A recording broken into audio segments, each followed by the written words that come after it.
GIT की smart class में आप सबका स्वागत है। और एमएस वर्ड की इस क्लास में आज हम लोगों को सीखेंगे टेबल के बारे में, लेआउट ऑप्शंस के बारे में। जैसे मैंने पिछली क्लास में मैंने आपको डिजाइन ऑप्शंस के बारे में पूरा बता दिया था कि डिजाइन ऑप्शन में मैंने एक एक ऑप्शंस के बारे में बताया था कि अगर हम कोई टेबल इंसर्ट करते हैं तो हमारे सामने डिजाइन और लेआउट ऑप्शन खुल करके आता है, जिसमें डिजाइन का प्रयोग मैंने बताया था कि टेबल को एक अलग डिजाइन देने के लिए हम डिजाइन टाइप का प्रयोग करते हैं। और लेआउट में अगर हम बात करें सबसे पहले लेआउट ऑप्शंस के बारे में, तो देखिए इसमें इतना ऑप्शन आपका दिया हुआ है, सिलेक्शन है, उसके बाद से ग्रिड लाइंस है, प्रॉपर्टीज है, ड्रा टेबल है, इरेज है, ऐसे बहुत सारा ऑप्शन दिया हुआ है।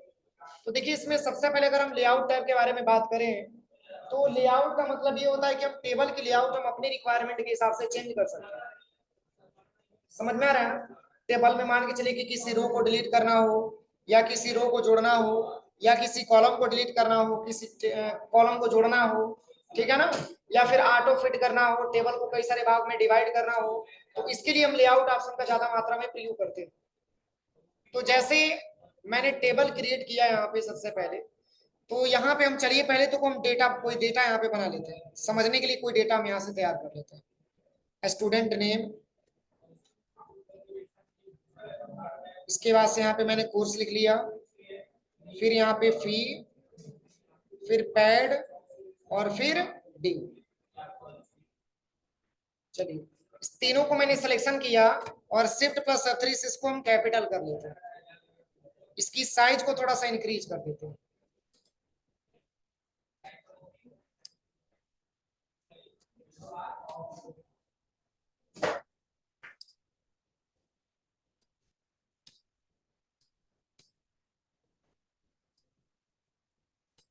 ठीक है ना। अब जैसे मान के चलिए कि जो डेटा यहाँ पे मैंने तैयार किया है स्टूडेंट डेटाबेस वाला, इसमें मैंने स्टूडेंट का नाम, कोर्स फी, पैड, ड्यू वगैरह मैंने लिखा हुआ है। इसको हम यहाँ से सबसे पहले बोल्ड कर देते हैं। अब देखिए अगर हम लेआउट ऑप्शन पे चलते हैं तो इसमें पहला ऑप्शन दिया है सेलेक्ट, और सेलेक्ट में टोटल 4 ऑप्शन दिया। सेलेक्ट सेल है, सेलेक्ट कॉलम है, सेलेक्ट रो है, और सेलेक्ट टेबल है। तो जैसे देखिए अगर आप किसी भी सेलेक्ट सेल पे क्लिक करते हैं, अगर आप सेलेक्ट सेल पे क्लिक करते हैं तो जिस सेल में आपका कर्सर होगा उसी सेल को क्या कर लेगा, सिलेक्शन कर लेगा।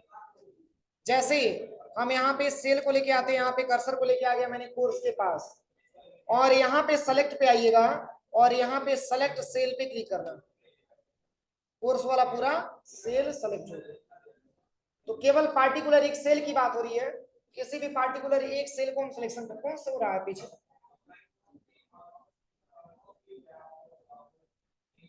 जो सो रहा है,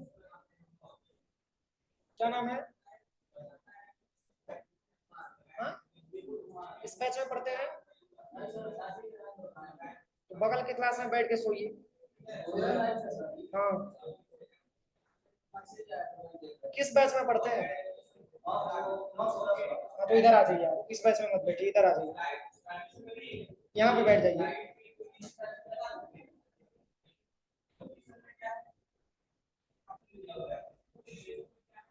तो देखिए सेलेक्ट में पहले ऑप्शंस के बारे में मैंने आपको बताया, सेलेक्ट सेल के बारे में। पार्टिकुलर किसी भी सेल में अगर आपका ये कर्सर रहेगा उस सेल को आप सेलेक्ट कर सकते हैं, सेलेक्ट सेल वाले ऑप्शन हो जाएगा। अब चलिए इसमें और भी इसमें ऑप्शन दिया हुआ है।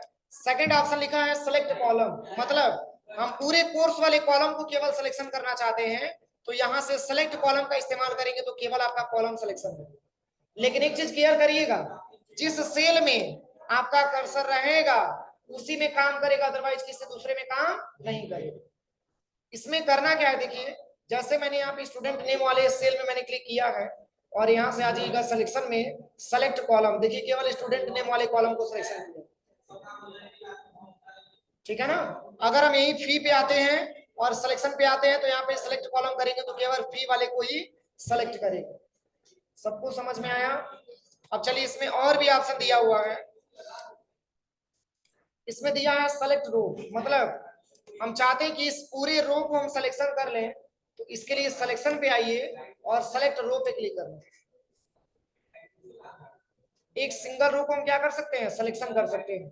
जिस रो में भी हमारा कर्सर रहेगा उसी रो को हम पूरी तरीके से हम सिलेक्शन कर पाएंगे।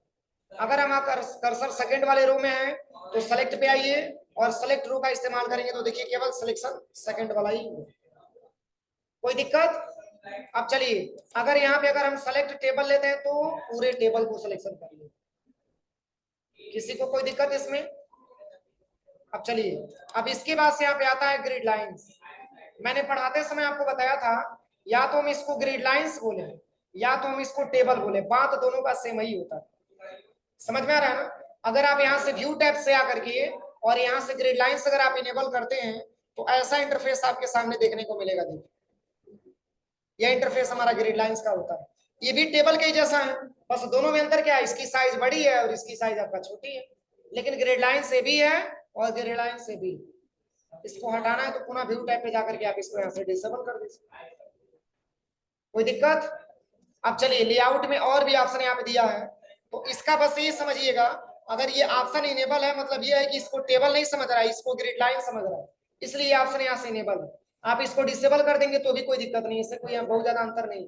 बस ये बताता है कि आपने जो टेबल क्रिएट किया है ये एक प्रकार का ग्रिड लाइन आपने लिया हुआ। अब चलिए, अगला ऑप्शन क्या लिखा है? प्रॉपर्टीज। तो प्रॉपर्टीज के बारे में बात करें तो जैसे मान के चलिए कि इस टेबल को हम थोड़ा सा छोटा कर देते हैं,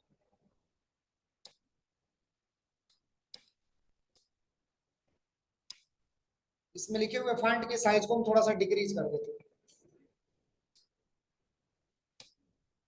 अब देखिए, इसमें जैसे अगर हम बात करें, यहाँ पे इतना सारा लिखा हुआ है, इसको हम एक डायरेक्शन से दूसरे डायरेक्शन पे लेके जा सकते हैं। इसके लिए क्या है कि यहाँ पे कुछ पैराग्राफ आप इंसर्ट करा लीजिए।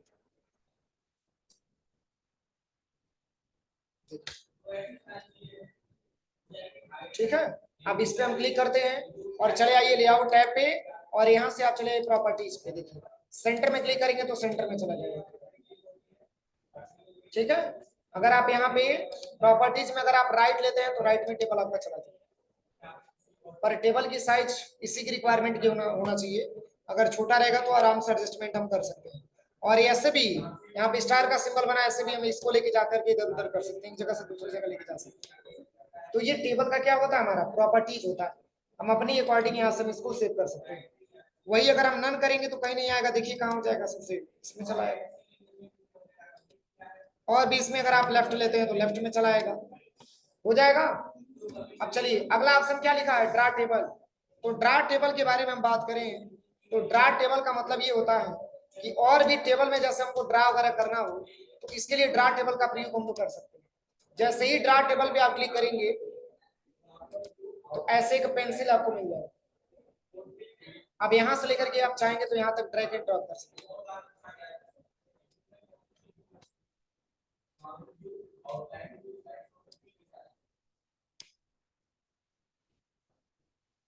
समझ में आ रहा है ना? तो ये टेबल को कई सारा अगर डिवाइड वगैरह करना हो तो इसके लिए इसका प्रयोग हम ज्यादा मात्रा में करते हैं। एक प्रकार का ये आपका है ड्रा टेबल।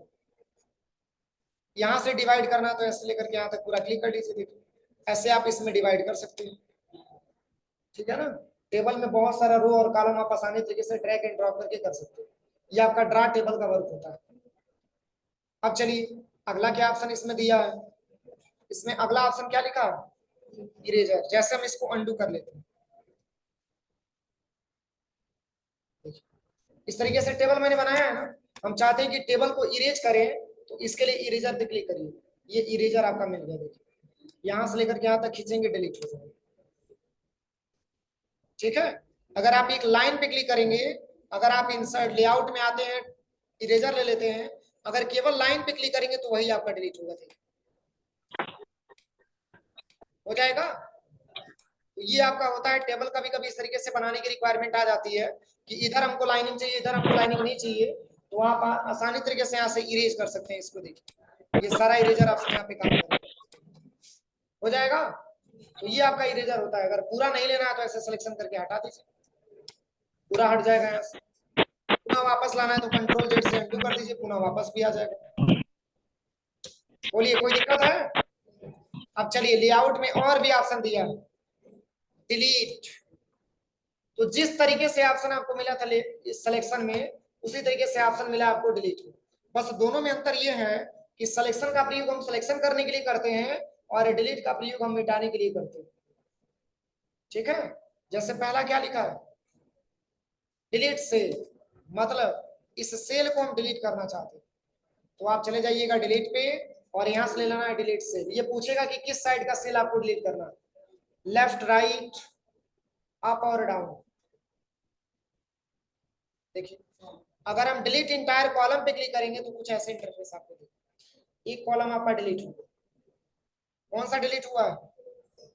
जैसे ही आप इस पे क्लिक करेंगे और डिलीट सेल, यहां से डिलीट इंटायर कॉलम, बस केवल कोर्स वाले सेल को डिलीट करेंगे, क्योंकि कोर्स वाला एक कॉलम है ना, और फी को डिलीट करना है।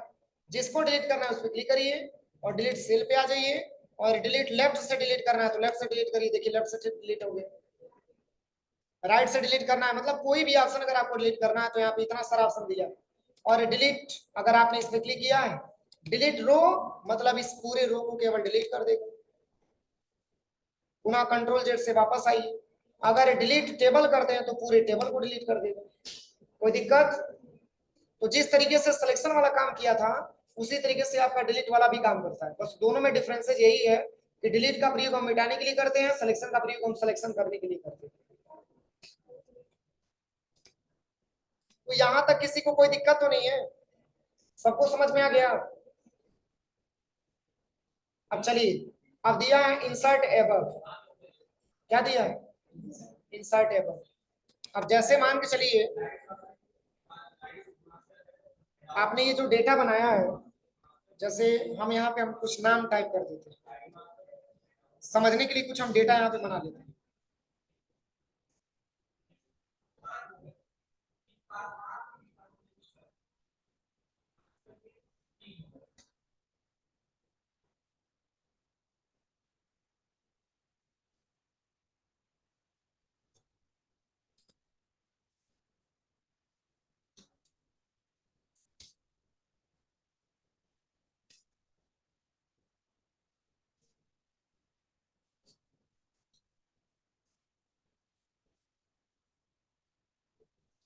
चलिए, इतना डेटा मैंने बना लिया है ना। अब जैसे मान के चलिए ऐसी रिक्वायरमेंट आ गई, ऐसी रिक्वायरमेंट आ गई कि जैसे रमेश है, राजेश है, इसके बीच में, या रमेश और स्टूडेंट के बीच में एक और हमको नाम ऐड करना है। वो नाम हम नीचे नहीं लिखना चाहते, ये कंपलसरी है कि रमेश के पहले ही वो नाम होना चाहिए। समझ में आ रहा है ना? तो इसके लिए आप यहाँ पे इंसर्ट एबव पे क्लिक करेंगे तो इसके बीच में एक और आपको रूल इंसर्ट हो जाएगा। नहीं, सिलेक्शन नहीं करना, सिलेक्शन का कोई काम ही नहीं है। अगर इसको सिलेक्शन करते हैं तो इसके इसके बीच में आ जाएगा, इसको सिलेक्शन करेंगे तो इसके इसके बीच में आ जाएगा। टॉप का मतलब होता है ऊपर, मतलब हम यहाँ से इंसर्ट करा सकते हैं। कोई दिक्कत? इसके ऊपर ऐड कराना है तो इंसर्ट एबव इसी के ऊपर आ जाएगा। समझ में आ रहा है ना? तो इस तरीके से अगर आपने डेटाबेस बनाया है और कोई ऐसा रिकॉर्ड आपको मिल गया जो इस दोनों स्टूडेंट के ऊपर आप ऐड करवाना चाहते हैं, तो इसके लिए आपको इंसर्ट एबव पे क्लिक करना होगा। जैसे ही इंसर्ट एबव पे क्लिक करेंगे तो एक और इसमें आपको मिल जाएगा, और आप आसानी तरीके से जिस व्यक्ति का नाम छूटा है और आप इसका नाम यहाँ पे जोड़ सकते हैं।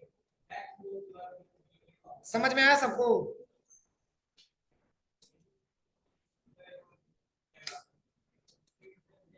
अब चलिए, अब इसके बाद से एक और ऑप्शन यहाँ पे दिया है, इंसर्ट बिलो का मतलब नीचे। ये तो ऊपर ऐड हो रहा था, अब इस पे क्लिक करेंगे तो नीचे ऐड होगा। जैसे राजेश और रमेश के बीच में हमको ऐड करना है तो रमेश को सिलेक्शन करेंगे ना, और यहाँ से इंसर्ट बिलो पे क्लिक कर देंगे। देखिए इसी के बीच में आ जाएगा, मतलब रमेश के जस्ट नीचे एक हमको ऐड होकर के दिख गया।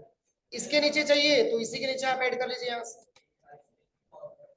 जैसे ऐड करेगा तो हाईलाइट करके आपको दिखा देगा कि यही मैंने रो इंसर्ट किया, समझने के लिए हो जाएगा। अब देखिए, अब इसमें क्या लिखा हुआ है, अगला लेफ्ट और राइट लिखा हुआ है। जैसे स्टूडेंट नेम से पहले हमको एक सीरियल नंबर वाला कॉलम ऐड करना है, इसके लिए लेफ्ट होगा कि राइट होगा? लेफ्ट होगा, तो बस इंसर्ट लेफ्ट पे क्लिक कर दीजिए और यहाँ पे सीरियल नंबर आप हेडिंग दे दीजिए। समझ में आ रहा है कि नहीं आ रहा? अब इसको आप यहाँ से बीच में कर दीजिए।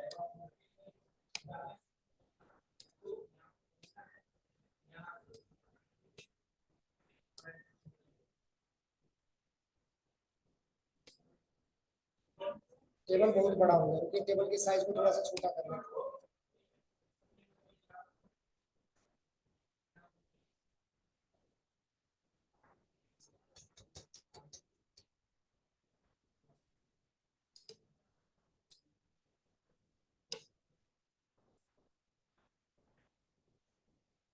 इसको और पतला कर देंगे, क्योंकि स्टूडेंट नेम बड़ा होना चाहिए, बड़ा कर लेंगे।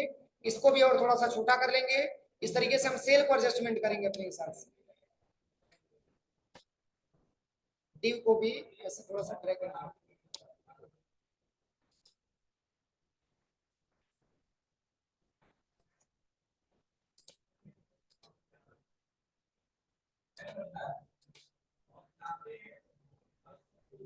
इसको भी थोड़ा सा और पतला कर।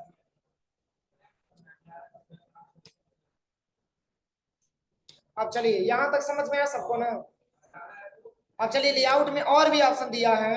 इसमें अगला ऑप्शन यहाँ पे दिया हुआ है इंसर्ट राइट। अभी तो लेफ्ट के बारे में मैंने आपको बता ही दिया। अब आता है इंसर्ट राइट। जैसे ये कहा जाए कि स्टूडेंट नेम और कोर्स के बीच में एक आपको एड्रेस वाला कॉलम ऐड करना है, तो किसको सिलेक्शन करेंगे? हाँ, यहाँ पे स्टूडेंट नेम पे आ जाएंगे ना, क्योंकि इससे हमको राइट चाहिए, तो इंसर्ट राइट पे क्लिक करें। कोई दिक्कत? अगर हमको लेफ्ट में लेना हो तो इसके लिए लेफ्ट वाले में कोर्स को लेंगे, तब जाकर के यहाँ से इंसर्ट। अंतर समझ में आ रहा है ना? किसी को कोई दिक्कत? यहां तक मैंने पढ़ाया है, यहां तक कोई दिक्कत तो नहीं है किसी को? अब चलिए, अब यहाँ पे अगला हेडिंग दिया हुआ है, वो है आपका मर्ज सेल। क्या हाईलाइट है? हाईलाइट तब होगा जब आपको हेडिंग कोई देना होगा, जब आप डेटा को सिलेक्शन करेंगे तब। जैसे अगर ये क्वेश्चन किया जाए कि इसी टेबल में आपको हेडिंग भी देना, इसी टेबल के अंदर आपको हेडिंग भी देना, इसके लिए मर्ज वाला ऑप्शन हाईलाइट होता है। ये कैसे काम करेगा? तो देखिए इसके लिए जो है,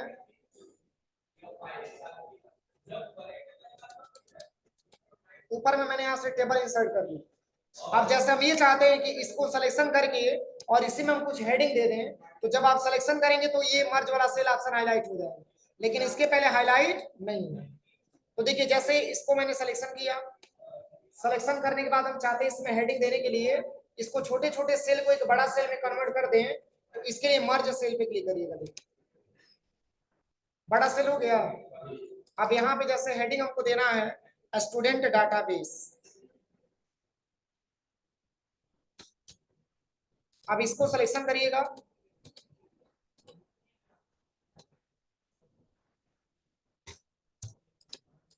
अब इसको सिलेक्शन करने के बाद होम टैब पे आकर के इसकी साइज आप इंक्रीज कर दीजिए, और भी इसको लेफ्ट में लेके आना है तो और भी इसको लेफ्ट में लेके आ जाइए, सेंटर में कर दीजिए। इसको सिलेक्शन करिएगा, सिलेक्शन करने के बाद इसको बोल्ड करना है तो कंट्रोल प्लस बी से बोल्ड कर दीजिए। और भी इसमें ऑप्शन दिया, देखिए जैसे लेआउट टैब में हम चलते हैं तो यहाँ तक तो किसी को कोई प्रॉब्लम तो नहीं है मर्ज वाले तक, क्योंकि डेटा को मैंने मर्ज करके आपको बता दिया। अब देखिए इसकी डायरेक्शन को अगर हम बदलना चाहते हैं, सेंटर से टॉप में करना चाहते हैं, तो इसके लिए ये वाला ऑप्शन आपका काम करता है। देखिए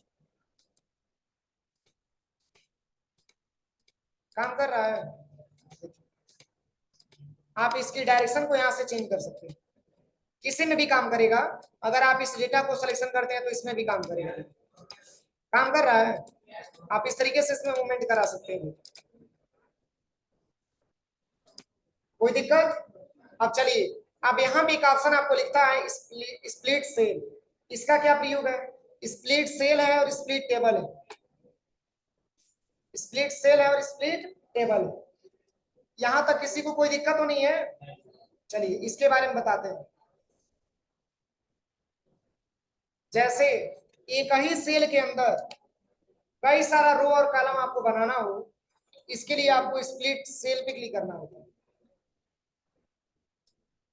देखिए यहाँ पे नंबर ऑफ कॉलम में मैंने 4 ले लिया, और नंबर ऑफ रो में मैंने कितना ले लिया? 2 ले लिया, तो मात्र एक ही सेल में बनेगा। देखिए बना है 1 2 3 4 आपका क्या हो गया? कॉलम हो गया, और प्लस 2 आपका क्या हो गया?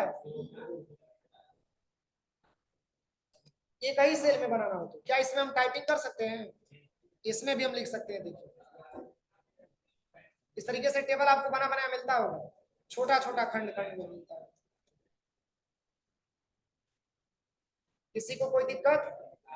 अब चलिए, इसमें और भी ऑप्शन दिया। अभी तो मैंने आपको केवल स्प्लिट सेल के बारे में पढ़ाया, अब इसी से मिलता जुलता नाम क्या है? Split table. तो दोनों का नाम लगभग सेम ही है, लेकिन वर्ग का दोनों का क्या है? अलग अलग। स्प्लिट सेल का मतलब ये होता है कि कई सेल में कई सारा रो और कॉलम को बांटना, और जबकि स्प्लिट टेबल का मतलब ये होता है कि टेबल को कई सारे भागों में डिवाइड करना, कई सारे भागों में डिवाइड करना। जैसे देखिए, यहाँ पे कर्सर मैंने लेके आया और यहाँ से टेबल को तोड़ना चाहते हैं, तो यहाँ से स्प्लाइट टेबल,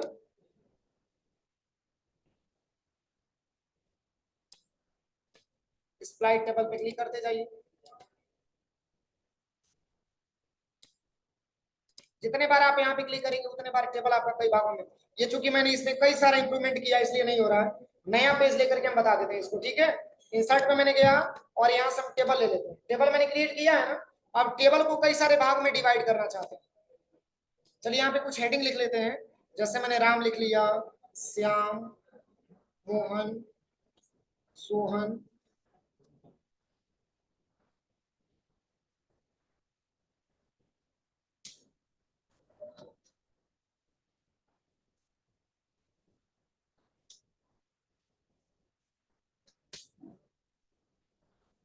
जैसे इतना मैंने टेबल बना लिया ना। अब हम चाहते हैं कि टेबल को कई सारे भागों में डिवाइड कर दें, तो इसके लिए आपको करना क्या पड़ेगा? आपको आना है सबसे पहले लेआउट पे, और यहाँ पे आ जाइएगा कर्सर को लेकर, और स्प्लाइट टेबल, देखिए चेंज हो रहा है। टेबल को कई भागों में डिवाइड कर सकते हैं, देखिए स्प्लिट टेबल के माध्यम से। बोलिए कोई दिक्कत? हो जाएगा प्रैक्टिकल? तो ये स्प्लिट टेबल का प्रयोग होता है। अब चलिए, इसी में एक और भी ऑप्शन दिया, ऑटो फिट।